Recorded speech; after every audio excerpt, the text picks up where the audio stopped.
Hey, White Sox fans, it's Crystal O'Keefe with episode 32 of Visiting Dugout, brought to you by the Southside Sox, a part of Fans First Sports Network. Today on the show, I have Sara Sanchez. She is from our sister site, Bleed Cubbie Blue. She also writes for Baseball HQ, previously Fangraphs and Short Relief as well. And so, welcome, Sara. Please introduce yourself if you would like to add some more.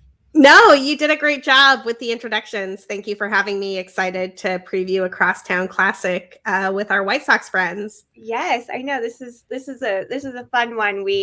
I talked to Brett about how we should do this, and you and I both said a good crossover episode, and he was definitely all for that. He said we should make a bigger deal about this one because I do surprisingly have some Cubs friends and followers. So I have White Sox friends and followers too, and to be clear, I host the Cubbie Blue podcast and do a ton of Cubs work, and also go to the White Sox games 6 or 7 times a season. And I don't hate the White Sox. I want bad things for the White Sox.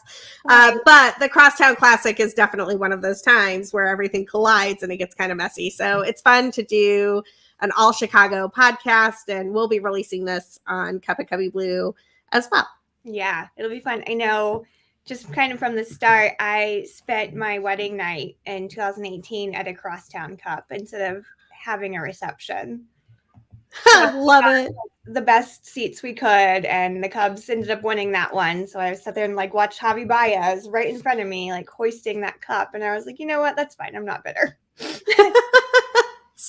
I feel like I should apologize, and also I feel like I can't apologize. So it's one of these things. It was still a great day. It was a really pretty day, so it's fine. So hopefully the marriage has gone better. It is. It's fine. Marriage is great. Perfect.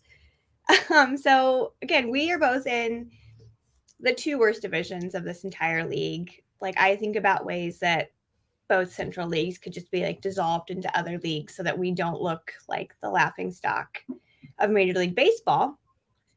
The Cubs are faring a little better at third, 7.5 games back, 480 record. White Sox in fourth. They just got swept by the Twins, a couple hours before we recorded this. 11 games back, record of 410. So what's going on up north? Because we all know South Side is just a mess right now. I actually think the Cubs are 6.5 games back right now because they won 3 of 4 against the Cardinals this weekend, which, anytime we can beat the Cardinals at all, that's good. But winning 3 of 4 against the Cardinals is great. And the Brewers and Reds managed to keep the pace a little bit, but they're sitting 5.5 games out of a wild card spot, 6.5 games out of the division. It's right on the cusp of make Jed Hoyer's job hard. And I am here for the Cubs making Jed Hoyer's job hard. I don't want it to be the easiest decision in the land for him to be like, oh yeah, we're just going to sell Cody Bellinger and sell Marcus Stroman. It's going to be fine. And I admit that anything can happen in these games against the White Sox. We'll probably get into it, but rivalry games are always one of those situations where it's I don't know, man. It doesn't matter what your win percentage is or what your pathetic is or anything else. It's it's a rivalry game, so everybody shows up and we'll see what happens. But right now, the Cubs have managed to make Jed Hoyer's life hard a little bit, and I'm here for it. I wish the White Sox would do the same with their entire front office, but they just seem to be completely apathetic towards the entire situation. Yeah, I don't know what's going on with the White Sox. I watch from afar, obviously. Mm-hmm. Reinsdorf sucks. Just there is no shade in what I'm about to say. I am not trying to troll White Sox fans at all. Let me just be very clear. I feel like the Cubs were one good season away from having the exact same thing happen with their window. And it's devastating. I'm how is this not the White Sox year? Why are we talking about trading Lucas Giolito or trading Lance Lynn? Or I don't know. I hate it. I feel terrible for White Sox fans, and I'm not entirely sure. I blame Tony La Russa, maybe? Yeah. He's definitely a big piece in all of this, I believe. I think that was really just kind of the worst direction a team that talented could go in.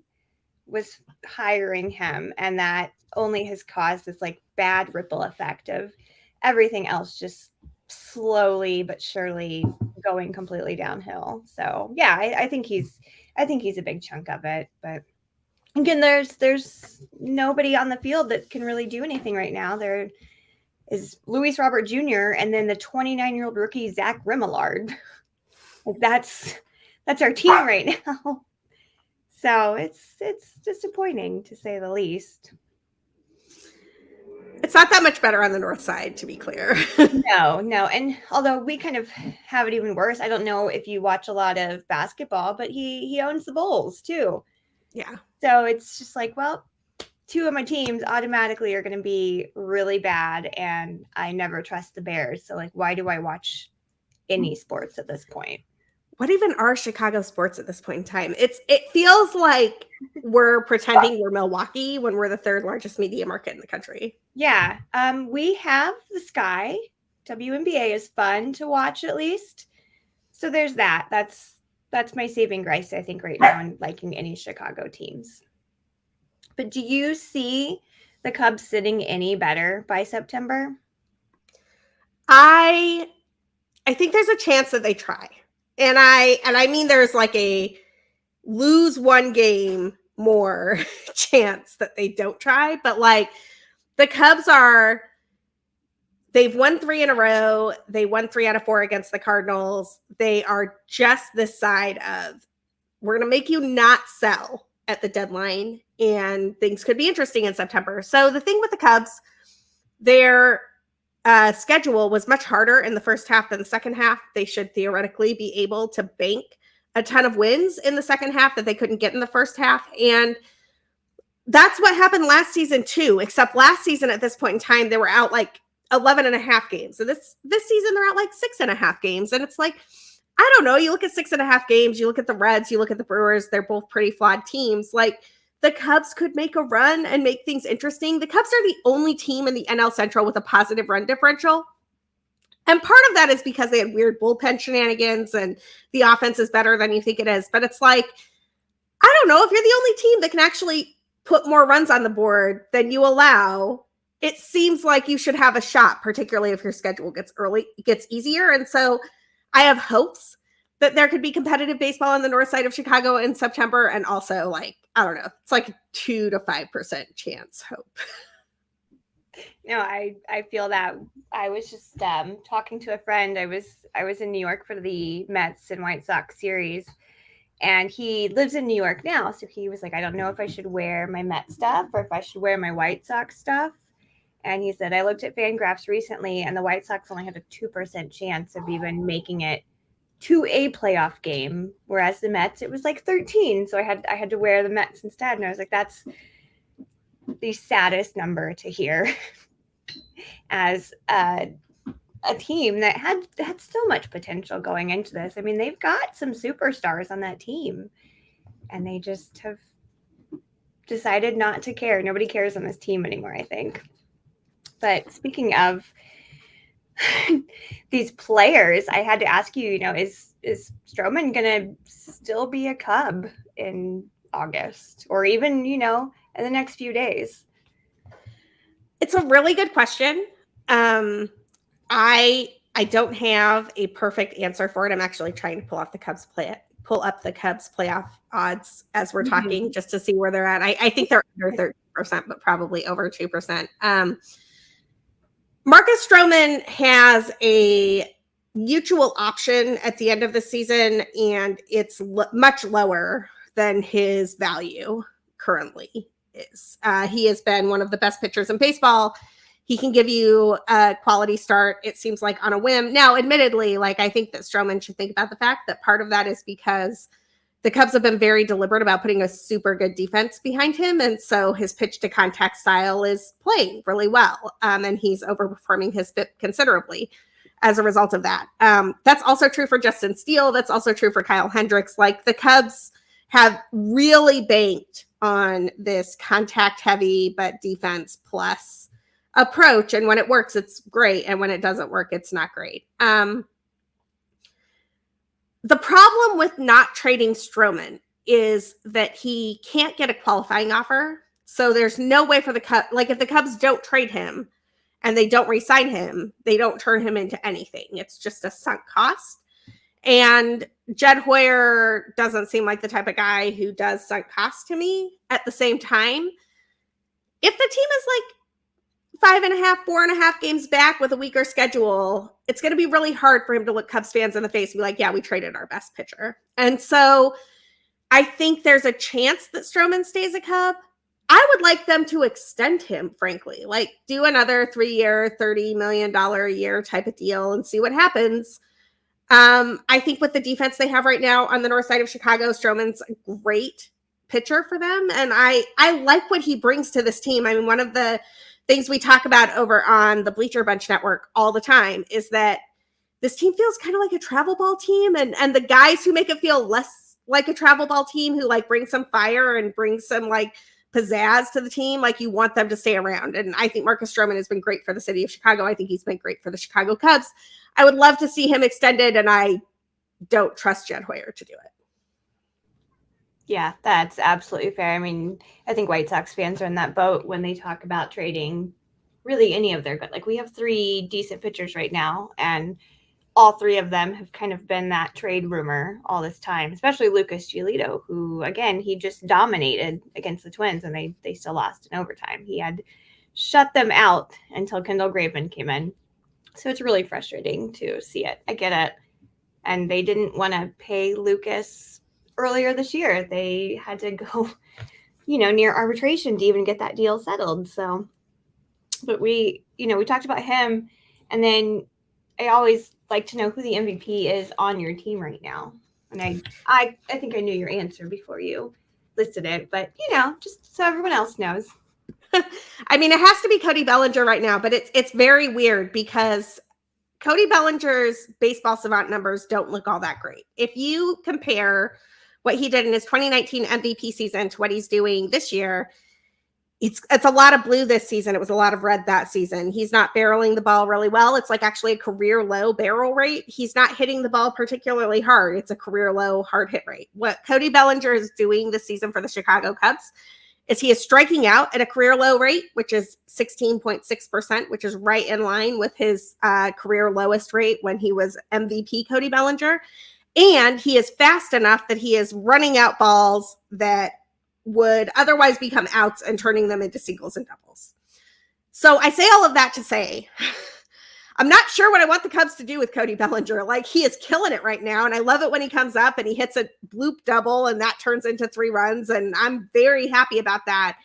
And also the dude's BABIP is like 70 points higher than it's ever been in his entire career. And it just doesn't seem like that's a recipe for we should extend this dude and you should give him tons and tons of money. Bellinger is a Boris client, so like I have to imagine that he is looking for a payday. He's not looking for like a 5-year, $90 million deal. And if the Cubs wanted to extend him for 5 years and $90 million, I would do that in a heartbeat if Bellinger would take it. I don't think he will. And so it's just kind of this weird situation where he's the best player in baseball for the month of July. I'm not sure it's a sustainable best player in baseball type of thing.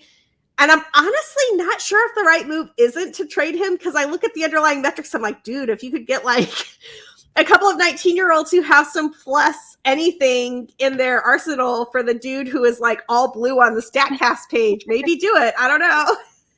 No, I get it. And that's kind of the next question about the trading block. And I know, we've talked about what's going to happen with Stroman. Is there anybody else that you think, or is it just maybe do trade him? I mean, I think that the 3 most likely candidates to be traded in order are Stroman, again, because he can't even get a qualifying offer, so you can't get like a compensatory pick or anything there. Bellinger, for the reasons I just laid out in terms of what the underlying metrics look like and what he's actually doing and how much someone might overpay for that profile at this moment in time. And then Drew Smyly, but Drew Smyly has kind of turned into a pumpkin the last few starts. And so it's like, I don't know, man, they just had Michael Fulmer open for Drew Smyly. And I was like, what? This is not how any of this is supposed to work. Nobody is like increasing Fulmer's value or Smyly's value because they gave up 6 runs as openers and bulk guys instead of the way they normally do. So Those are probably the three guys that are on the trading block right now. They are the three guys who have deals that are expiring and could bring something back. The Cubs have traded Smiley and then re-signed him before. I don't think they will do that with Stroman or Bellinger. I think if they lose either of those dudes, they're just not coming back. Yeah, I know Bellinger. I was even stunned when I saw that name come across my phone to go to the Cubs. That was such a good grab. I was very jealous. No, it was great. I mean, it was a smart play, and it's such a weird defensive profile that he's like plus in center field and first base. Those are two positions that you don't normally think of as being akin to each other, but the Cubs need defense at both of those places. He's done a really good job at them. I also I don't know. They have Pete Crow Armstrong and Matt Mervis waiting in the wings. Are they really going to invest that much money in him? I don't know. Yeah, you never know. So we didn't have a ton of questions for Twitter because I think it's because I said friendly fire, so somebody backed off. But the best one was, who will suck less in this series? I mean, at the risk of being a homer, I kind of think the Cubs, but not because I think the Cubs are that much better than the White Sox. They just have more to play for at this moment in time. I think that it seems clear to everybody that the White Sox are sellers and that they're going to sell in 10 days. And the Cubs actually have this hint of maybe we won't. Now, the White Sox would love to spoil that party. So the thing about, I talked about this on Cup of Cubbie Blue with Danny Rocket, my co-host there, about a week and a half ago when we were talking about this. You know, you look at these games, you're like, oh, you have games against the last place Cardinals, you have games against the White Sox. Like, this is easy. It's not. Those are rivalry games. Those are games that dudes show up for in ways that they wouldn't for like a Minnesota Twins game or like a Pittsburgh Pirates game. And so I don't want to pretend that the Cubs have some sort of advantage here from we're having a better season type of thing, but they have something to lose. So it'll be interesting to see if the White Sox show up to like take away what the Cubs have to lose or if the Cubs show up to like fight for what they have to lose, because it seems like the White Sox are a foregone conclusion. Yeah, and it's fun. They do this weird thing where against like really good teams, they outperform and actually, score runs. And then when you're playing a team like the A's, they nearly avoid getting swept by that team. So it's interesting. Totally. I appreciate that we have a co-host here who is barking in the background. It's great stuff. She won't stop. I left her for a week, and now this is her payback, is barking for this entire show, apparently. No, it's outstanding. It's great. But on that note, we will take a very quick break to pay some bills. And this dog is biting my toe. Okay. So, welcome back. I'm Crystal O'Keefe. Again, I've got Sara Sanchez on to talk about this series. So, I looked at your matchups. Thankfully, the White Sox actually had matchups to post. I was getting a little worried. But we have Kyle Hendricks facing Michael Kopech, Marcus Stroman against Lance Lynn. I know Kopech has struggled quite a bit lately, but Lance Lynn seems to be on the up and up, doing, the absolute best performance he can, maybe in hopes that he will get traded to like a contender for a change. But he did have a really bad start. Now, I did see Hendricks pretty recently during his rehab stints. I actually got to go see Kyle Hendricks and Vince Velasquez in minor league Indianapolis. That was just a highlight. So, but what can you tell me about what these two are doing right now?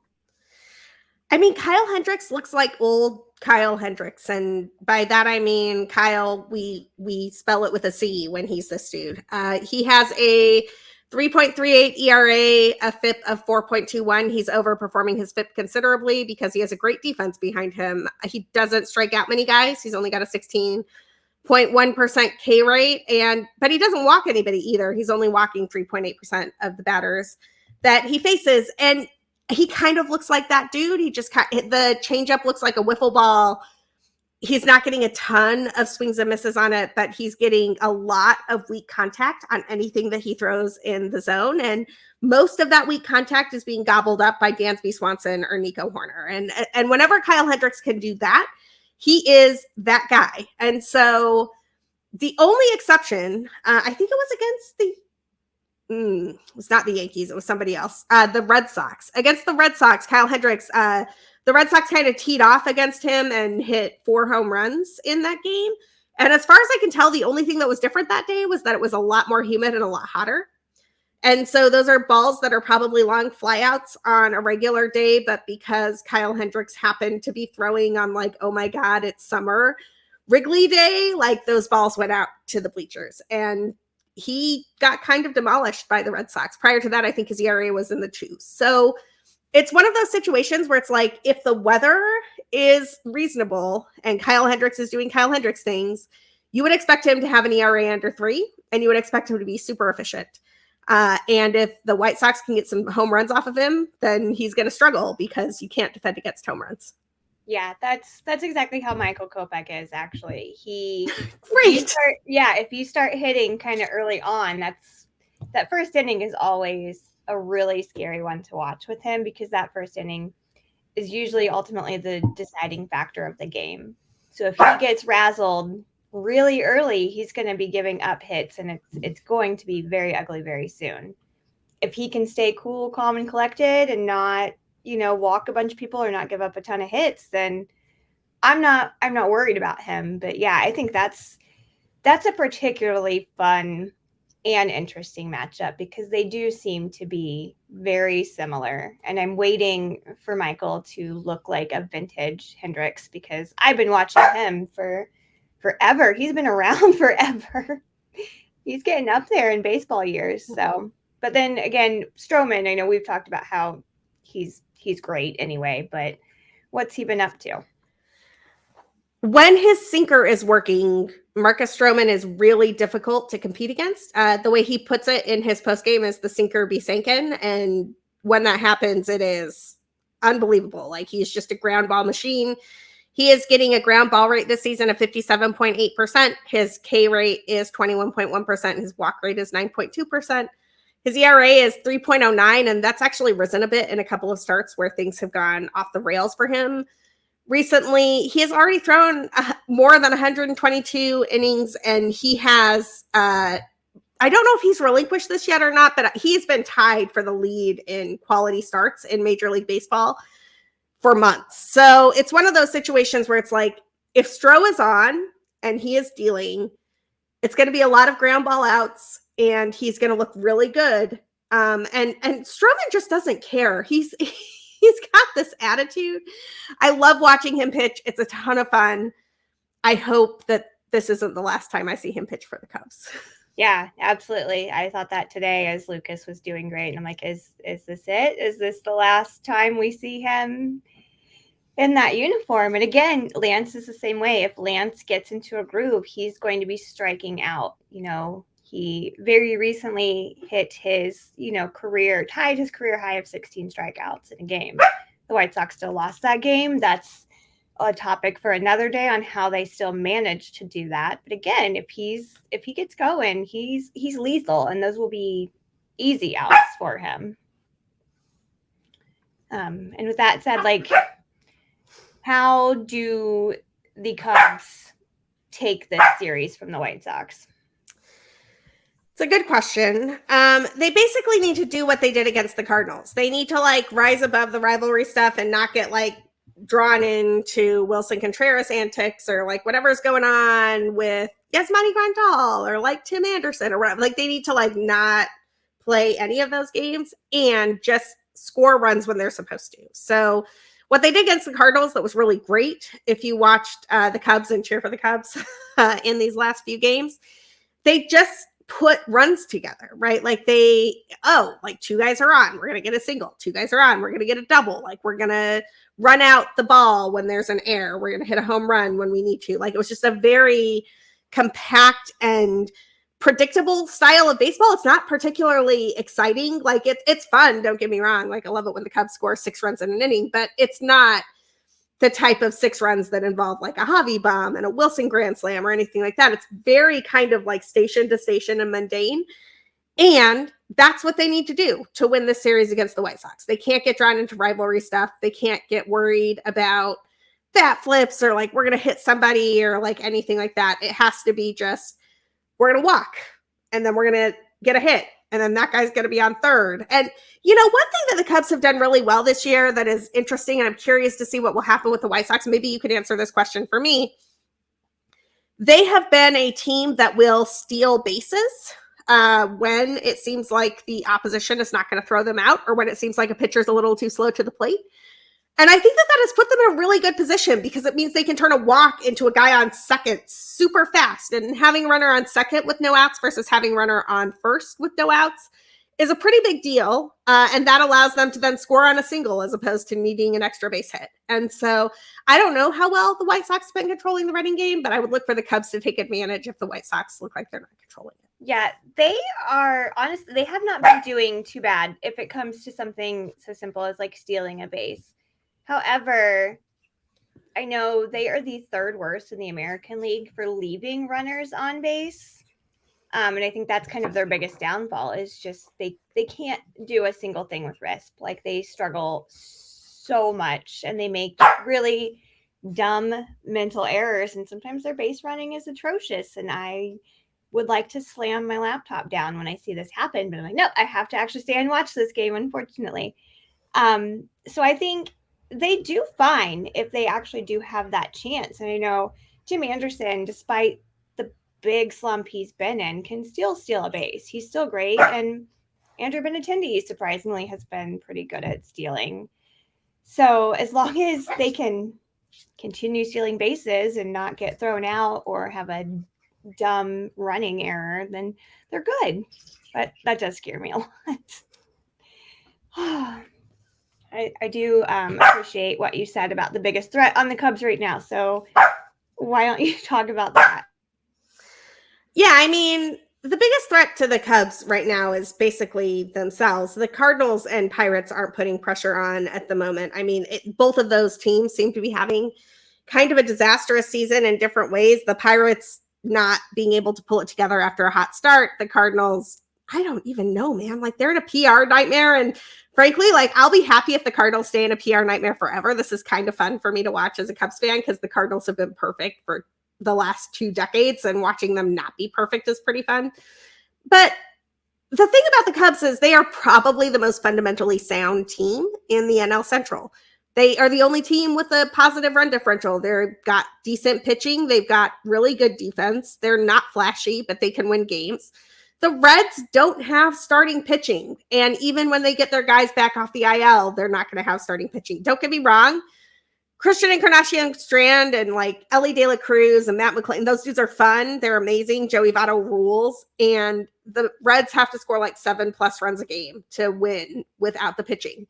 The Brewers are the opposite. They have pitching and they don't have hitting. I honestly look at the Brewers and their offense sometimes and I'm like, why are you perennially bad? Why are you perennially like an 88 WRC plus team? That's so weird. I don't get it.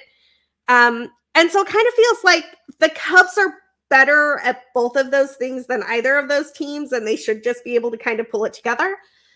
Their biggest threat is themselves. Sometimes they just don't put it together. They'll go 3 or 4 games without scoring more than a run or two. And you can't win games when you only score 1 run. So we'll see if they can put it together for the trade deadline. And if they can, I don't think it's out of the realm of possibility that Jed Hoyer would add a couple of lefty arms to the bullpen. Maybe make sure Cody Bellinger can stick around. Maybe call up Matt Mervis from AAA because Mervis was kind of doing awesome stuff before he left. And I know the numbers didn't bear that out, but if you look under the hood, he actually looks really good. He's hitting the ball hard. He's hitting barrels. He just kind of got unlucky. Mm-hmm. I would much rather see Mervis than Mancini at first base. But yeah. I forget that Trey is over there these days. No offense, like Trey's great, but he's just he's not very good. No, I think the only reason we thought he was so good previously was because he was on a team that is typically awful. So he could kind of be that lovable hero. And now he's on a team. Well, I feel like now he would be the exact same thing in Baltimore because, again, he's not been great. And there have been so many wonderful stars that have kind of erupted this year in Baltimore. So good for them. But yeah, I forget that he's there all the time. Yeah, are the Orioles in first place? I think they are. Yes, they are. They're in wild. Go Birdland. I know.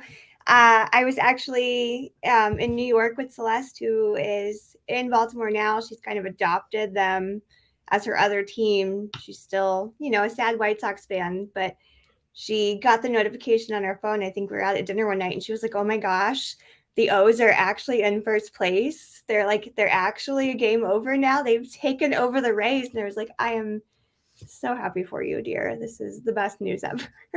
I'm going to adopt them too.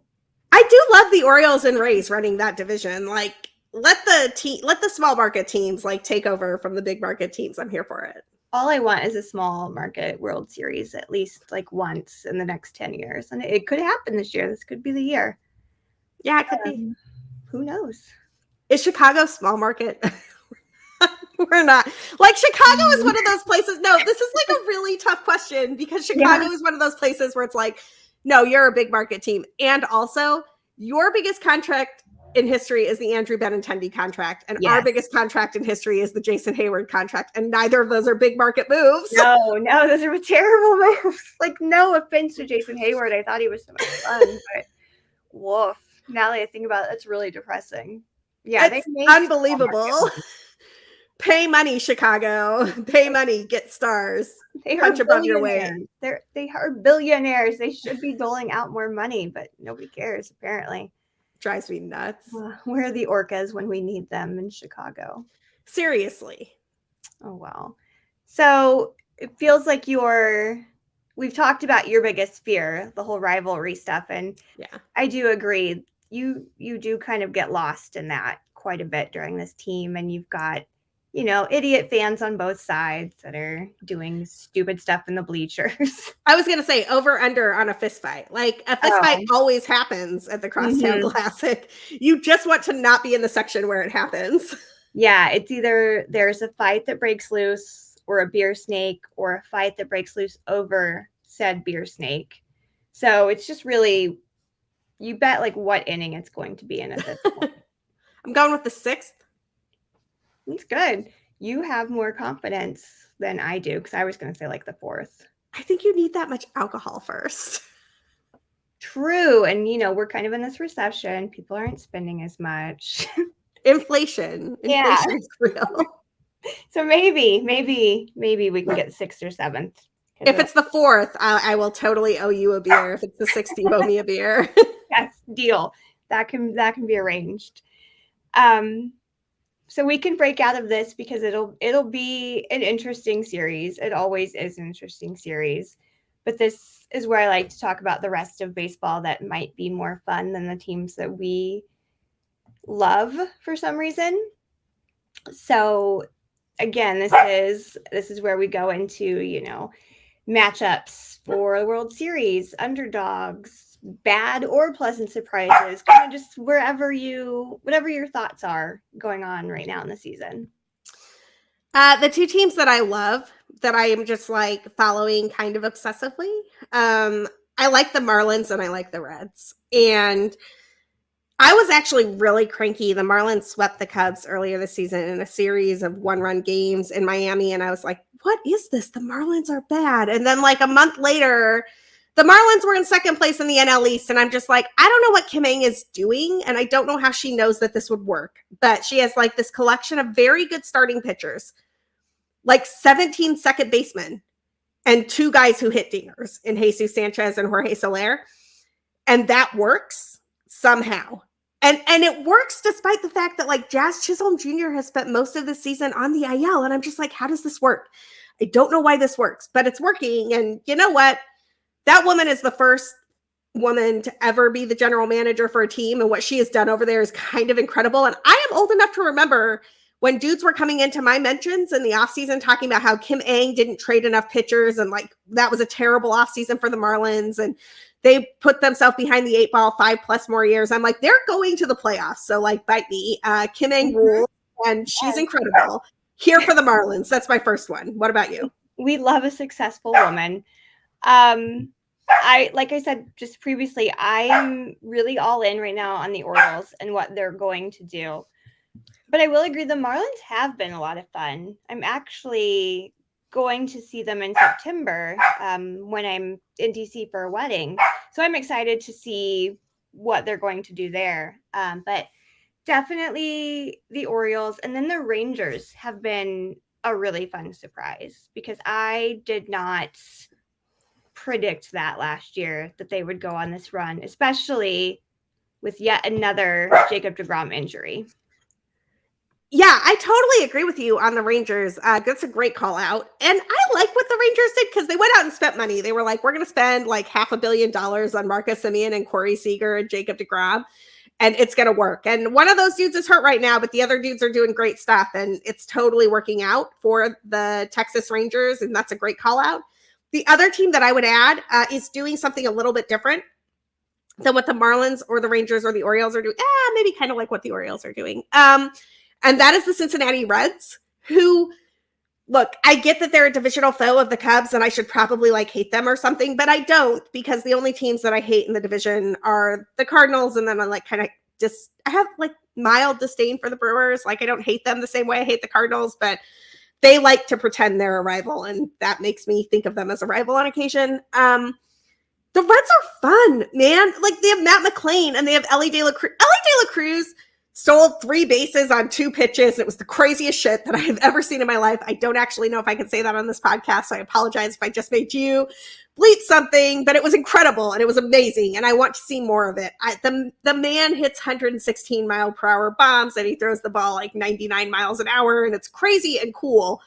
And I don't know, they've got Joey Votto out there like flipping his cap backwards and talking about being one of the kids these days with a fresca at his hotel room, and I'm just like, I like this Reds team. Like, if it can't be the Cubs, let it be the Reds. And I will become the world's greatest Joey Votto, Ellie De La Cruz stan in history. No, yeah, I agree. The Reds are a blast. I have been obsessed watching Ellie. He's so much fun. It doesn't matter. And I liked Hunter Green. I know he's dealt with, some setbacks this season, but I've really enjoyed watching him. And then Joey Votto, obviously, is just the icing on the cake. We have a co-host for this show, and whoever counts the dog barks and comes back at me and Crystal with the number of times our feline friend, or feline, not feline, canine friend, our canine friend came in on this episode. We'll owe you something. I don't know what, beer or something. She's very vocal about the Reds today. I'm vocal about the Reds too. They're a blast. And, I've loved Joey Votto since he's been there. And I feel like he's one of those players that, I think you and I are very similar in age, that we kind of have watched for about half our life at this point. It was Buster Posey. Now it's kind of this Joey Votto thing. And it's to the point where when he does retire, because I know it's got to be coming up at some point, it's going to be crushing to see. And like Miguel Cabrera is another great example. Albert Pujols, as awful as he has been, especially to the Cubs. I wrote, so when Albert Pujols was DFA'd from the Angels, I wrote a piece. It's actually one of my favorite things I've ever written.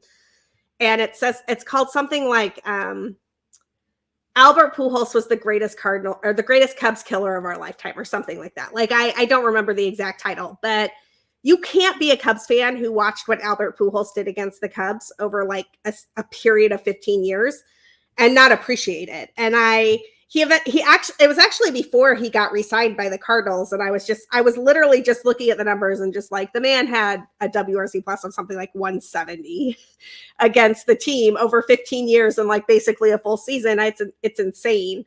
That's not a thing that should happen. And I moderated it off of all of the other Cubs killers during that time. And I think the only person who had done more damage was Matt Holliday or something like that. But it was like Matt Holliday had substantially fewer plate appearances and Albert Pujols had like a full season. So it was just like, you couldn't even count it. I love players like that. Yeah. I love Joey Votto. I love that when I go to Joey Votto's Instagram page, it says future school bus driver, because Joey Votto wants to drive a school bus and he doesn't care that he's the first baseman for the Reds. I want that so much for him. I feel like Prince Fielder was another one, especially for the Cubs, because I've seen a lot of games where Prince Fielder just was a menace to the city of Chicago, because he would do the same with the White Sox. Like, he was just a killer. Okay, so I'm going to go off the script for 1 second, but it sort of seems like this is a good time to do it. Who is your favorite Cub of all time? I have a favorite White Sox. Who's your favorite Cub? My favorite will always, always, always be Ryan Sandberg. Always. Oh, okay. Always. He's my guy. I have his jersey. I will not even be ashamed to admit I have a Sandberg jersey. Nice.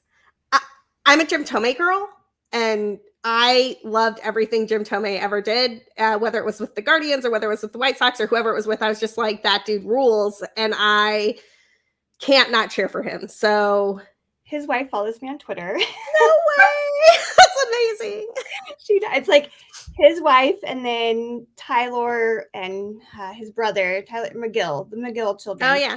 Their mom follows me on Twitter, and I'm like, hey, girls, if you ever want to come on the show. I have some Nick Castellanos family members following me on Twitter. That's a good one, too. And I have a couple of former Cubs players who follow me on Twitter, but I'll let them remain anonymous today. Oh, I have one active White Sox player that does follow me on Twitter. I don't think I have active players. I have some formers, though. That's the crowning achievement of my life. I wrote a piece about Fergie Jenkins' statue going up in Gallagher Way. And about a week after I wrote that piece, he shared it and followed me on Twitter. And I was like, that is a Hall of Fame Cubs pitcher who follows me on Twitter. And I'm just going to drop the mic now. And if my Twitter account goes away forever, it's fine. No, that's a big win. And I don't think your Twitter account would ever go away. He's like one of the sweetest people I think that exist in this world. So that's pretty impressive.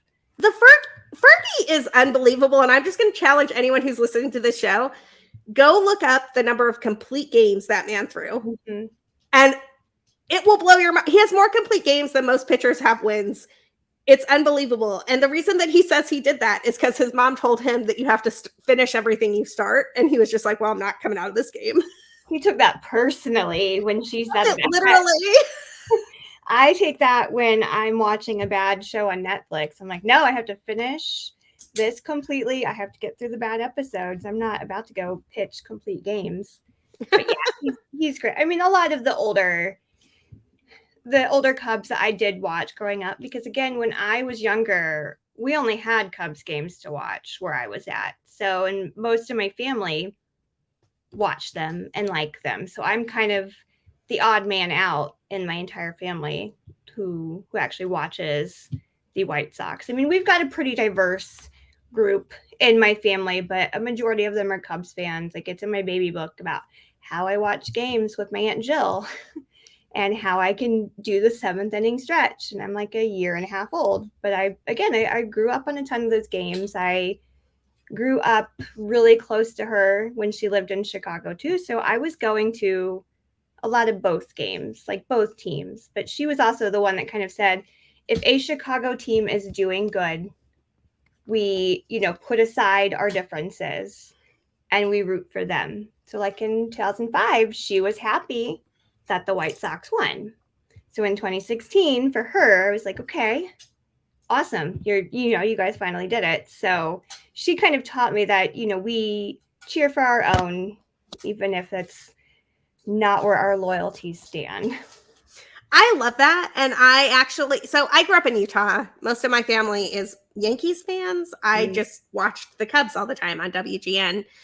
And one of the things I noticed when I moved out here in 2014, in September of 2014.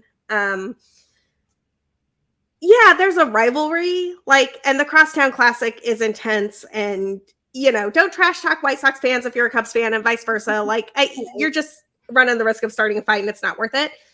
And at the same time, I will never forget that the White Sox had a huge billboard in both 2015 and 2016 for the Chicago Cubs wishing them luck in the NLCS. And that was cool. And I hope that the Cubs do something similar when it's the White Sox turn. And honestly, I have been talking about this on other podcasts, on both my fantasy baseball podcast and on the Cubs podcast.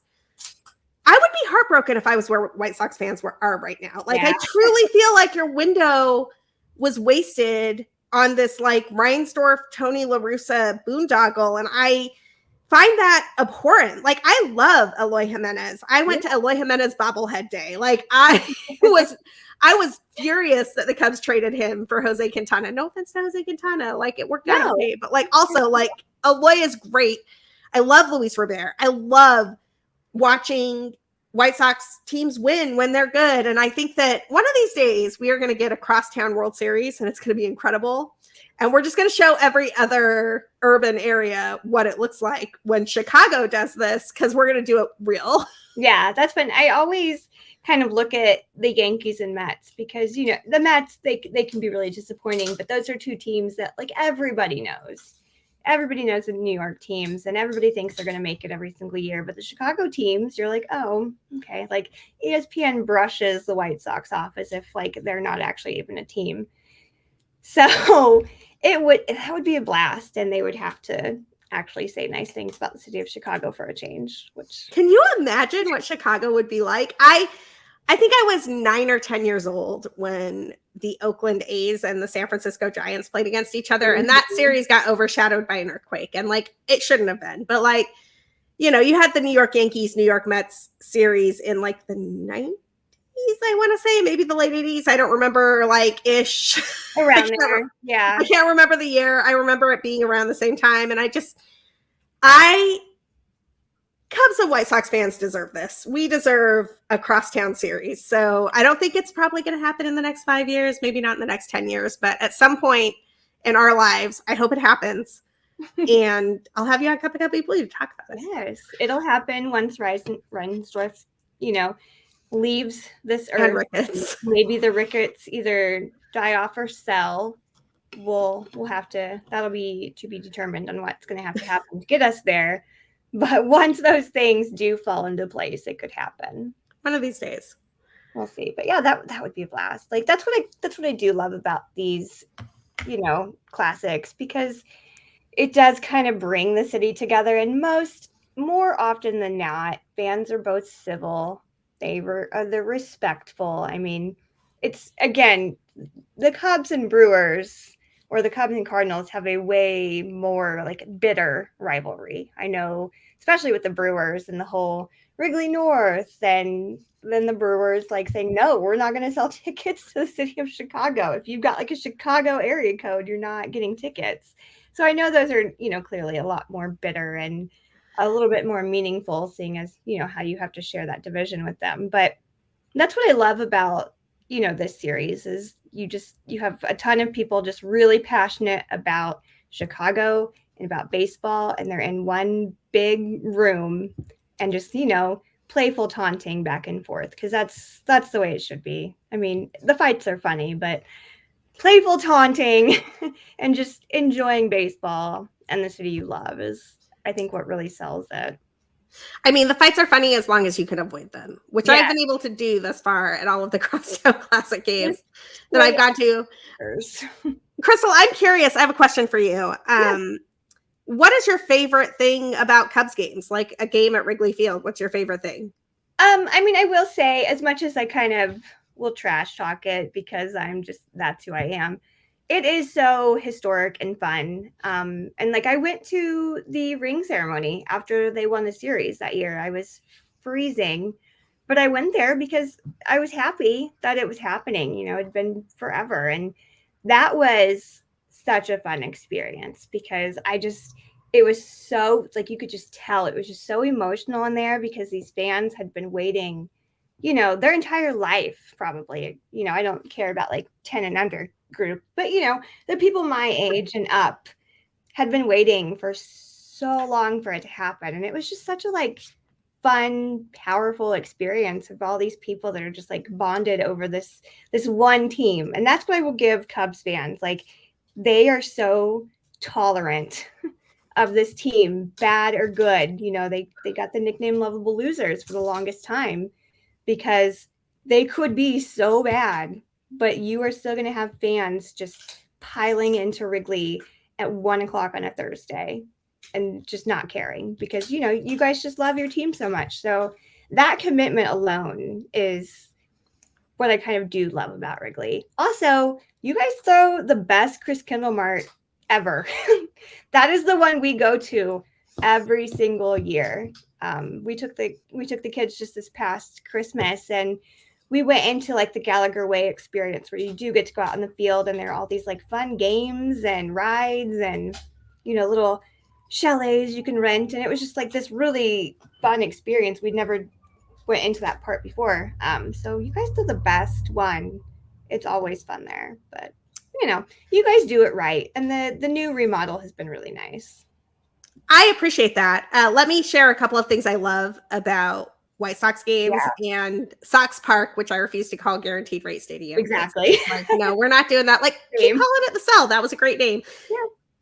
Anything else, just don't call it Guaranteed Rate.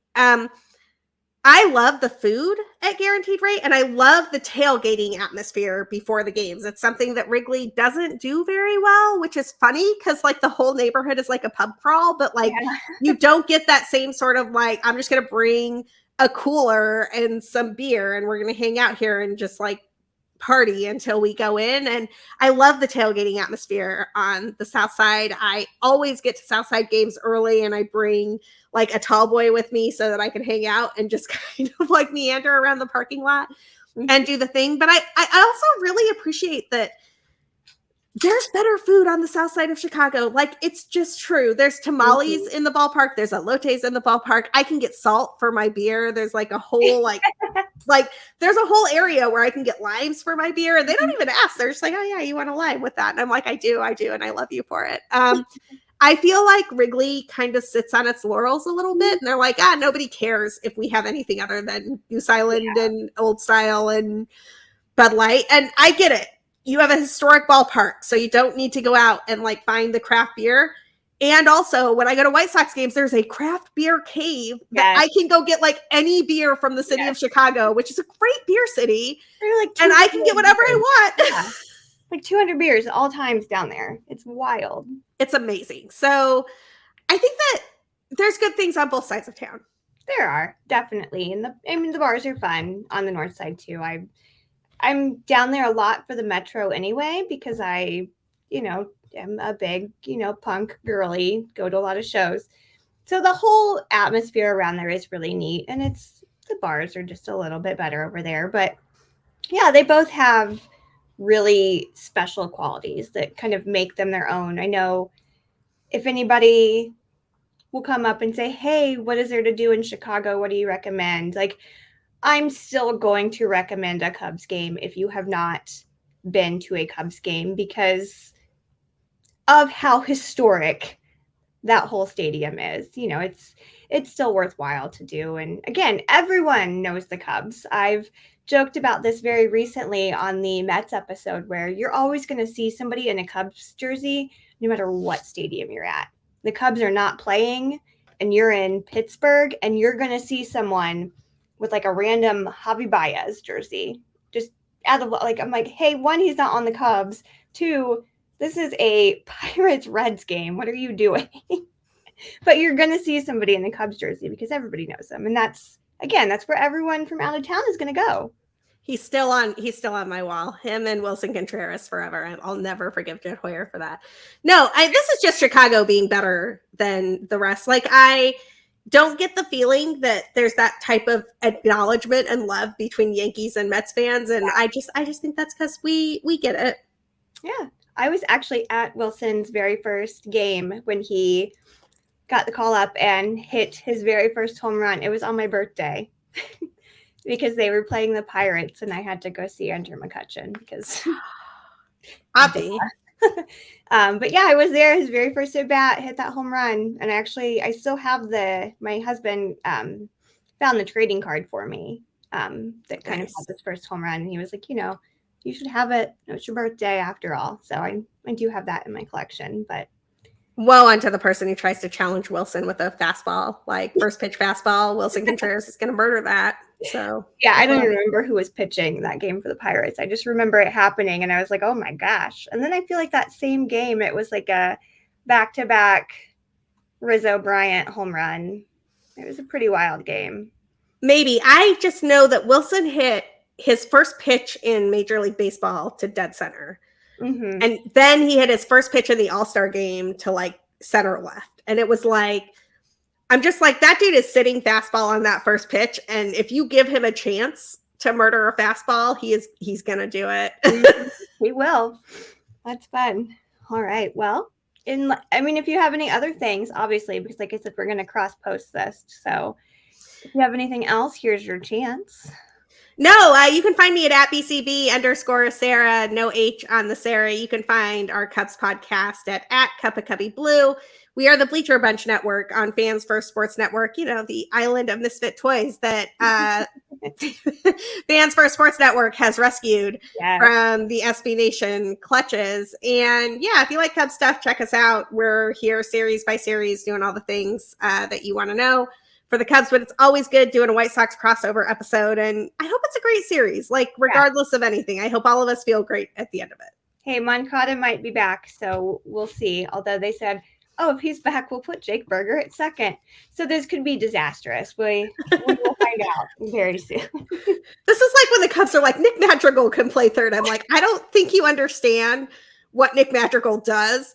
And to Nick Madrigal's credit, he has not made a bunch of errors at third base, but he does need a 5-step running start to throw the ball across the diamond. And to the point where I think it was Davey Andrews from Fangraphs wrote me at one point. He's like, does Nick always get a running start? I was like, yes, he always does. That's the only reason Nick Madrigal can play third. And if you ask Cubs Twitter, they'll be like, they're showcasing him. I'm like, showcasing him for what? A guy who is not a third baseman? Like, I don't understand what this is. He is 4 inches taller than I am. I had to look up his exact height. Yeah. Well, Sara, best of luck. Thank you so much for coming on to do this. This one has been really fun. So hopefully we can gain a lot of traction for both sites on this, because this is always a fun series. Even if you want to come into the comments and talk shit, it's still going to be a very fun series. So we can both talk shit with the best of them. It's exactly. I do it all the time. It's like my whole Twitter brand. Yes, exactly. All right. Well, thank you so much. It was lovely doing this with you, and best of luck.